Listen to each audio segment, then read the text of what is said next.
so fucking beautiful. It's beyond the spaghetti westerns. That's probably my pick for his best score. So if you guys can find that and pull it up, you should definitely listen to it. It'll make you cry. For sure. I need to go and check out that movie as well. Check out the movie. The movie's really good. I can't recommend that movie enough. I've seen that a handful of times. I even watched it. I think I first saw it in school, actually. But it's a great movie with just an utterly beautiful score from Morricone. And the shitty thing was he lost. That was one of the scores he was nominated for an Academy Award for. He lost the Academy Award to a movie called Round Midnight, and it was kind of controversial because Round Midnight, Herbie Hancock did the score, but a lot of the music was already pre-written, or was already pre-existing music that was arranged into the score by Herbie Hancock.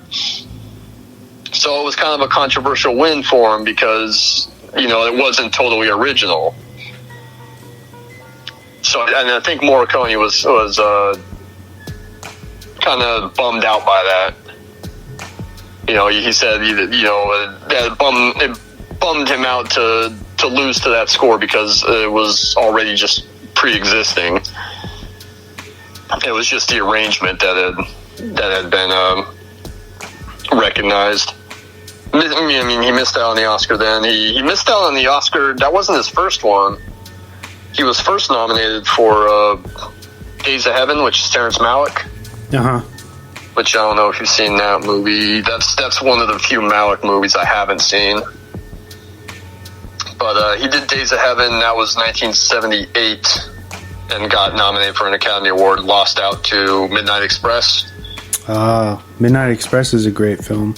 Yeah, Giorgio Moroder did the music for that, and he was a good composer. But that movie won, and then I was reading who the other nominees that year were, and the Superman score, the John Williams score for Superman was on that list, and I can't believe that movie lost out because that Superman score is incredible. But that was his first Oscar nomination. He got nominated for The Mission, was the second, and then what were the other ones that he got nominated for? I think The Untouchables. I think he was up for The Untouchables for score. He was supposed to have been nominated for Once Upon a Time in America. Yeah. The last Sergio Leone he did. Sergio Leone film that he did. But I think someone had misfiled the paperwork. And because of misfiling the paperwork, he missed out on an Oscar nomination for it. Whoa. That is shitty. Unfortunate. Yeah. I thought I had him written down. I don't see him in my notes. Oh, wait, no, I do. Bugsy was another one. Ah, okay. The Barry Levinson movie with Warren Beatty as Bugsy Siegel, which is good. I don't remember the score as much, but I've only seen that movie a couple of times, and it's been a while. And then a movie called Milena from the early 2000s, which I think is a Giuseppe Tornatore movie. And then obviously the Hateful Eight, he finally won for, which I think was long overdue. And I think as good of a score, I'm not arguing that the Hateful Eight score is not great, but I think that was kind of this guy's getting old. We don't know how many more times he might be up here. We should probably give him this Academy Award. It's almost like I'd put it up there with Scorsese winning for Departed when he should have won like long before that. Yeah, I agree. I mean, nothing to take away from either man's work on any of the movies or any of the scores, because absolutely. Like, that's a great movie to win for. That's a good, directing job by Scorsese on The Departed, a good score by Morricone on The Hateful Eight. But think of all the other movies and all the other, work that they had done up until that point that they should have been recognized for. What is Morricone's final figure as far as actual movies that he composed? It's around 500, right? 520 was the count on IMDb. That's incredible. That's crazy, right? And I was scrolling through IMDb, and he did multiple scores a year. So that guy worked his ass off all the time. So that's crazy. I mean, there were years where he had 7, 8 movies that he scored. So that's nuts. I can't believe that he did that many film scores. So, he won the Academy Award for The Hateful Eight. He got an honorary award, 2006 or 2007. It might have been the same year that Scorsese won for The Departed. They gave Morricone an honorary award for his work and his contribution to film. And that's cool and all, but he should have won for multiple scores. Yeah, and it's a shame that he only had one win. So late in his career, that's insane.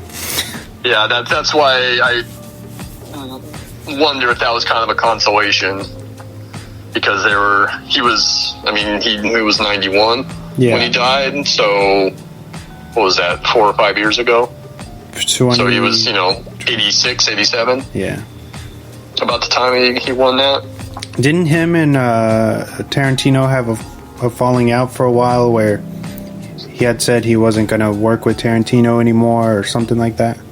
And we spoke about that when we did the Tarantino shows a few years ago. Yeah.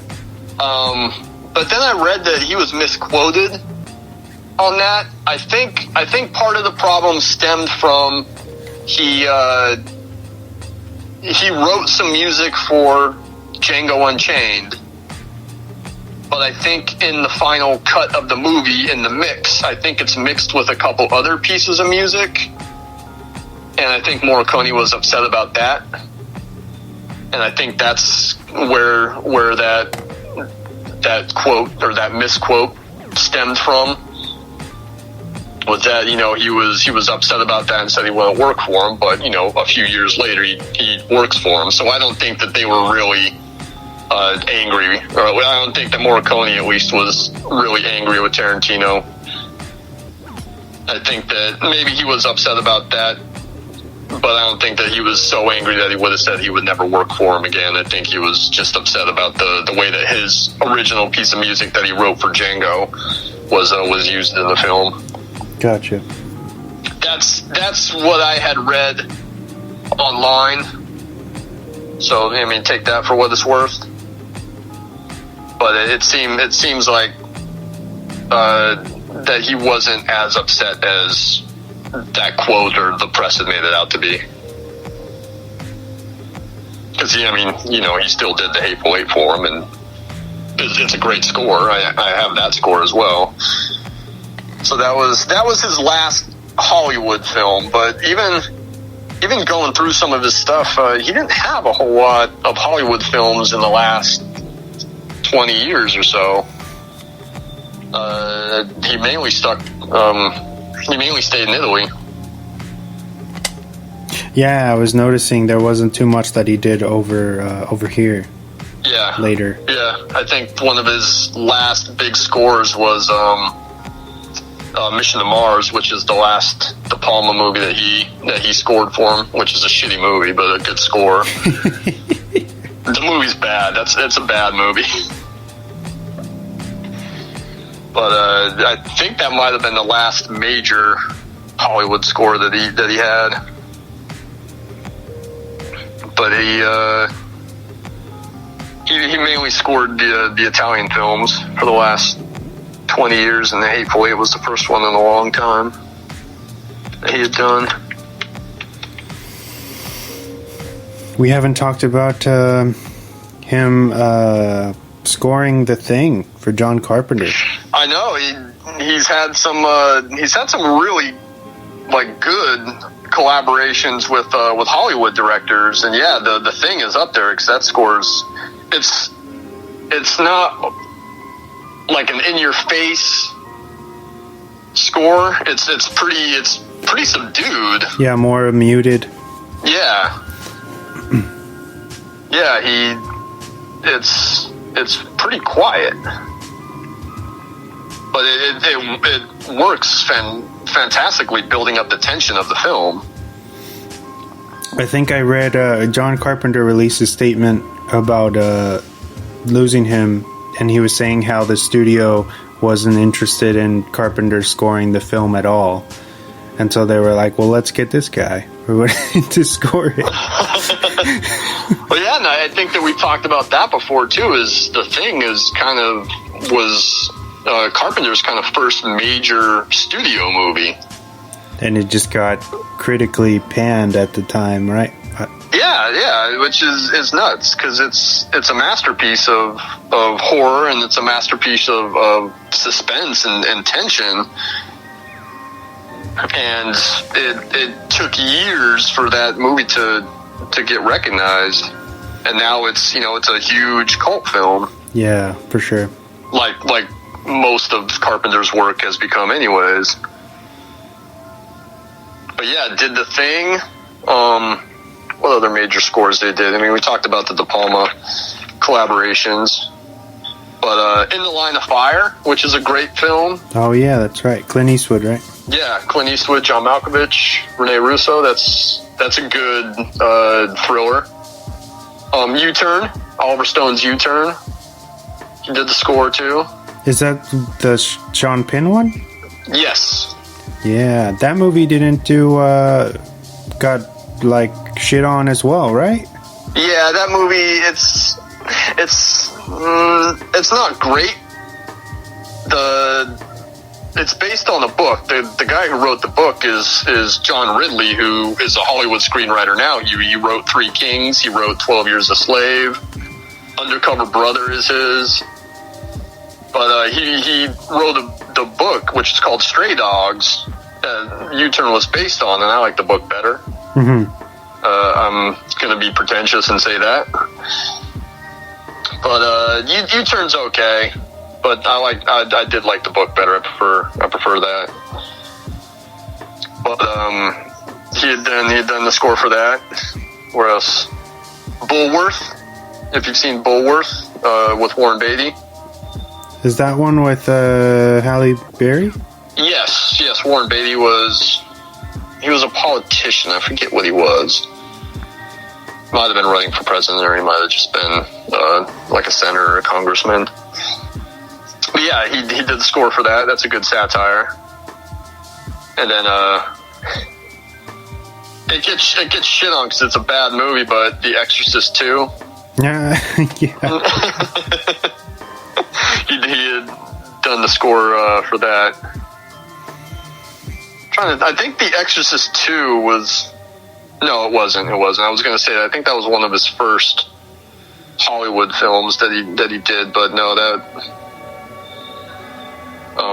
Exorcist 2 was probably about 7 or 8 years after his first Hollywood film. I can't... Wait, go ahead. I was just going to say, I can't believe that a studio would try to top The Exorcist, you know? Have you seen it? A long time ago. I've seen 2 and 3, and they were just like, I don't know, it just... I didn't care, you know what I mean? It's just like, yeah. I didn't understand the continuation. Yeah, the third one wasn't intended to be an Exorcist film, and they kind of got slapped with that because they wanted to market it. Uh-huh. They wanted to get the recognition for marketing purposes, so that's why they called it an Exorcist film, but it's not technically an Exorcist film. But yeah, the second one is awful. And I hate when movies do that, where they try to go back and explain some mystery of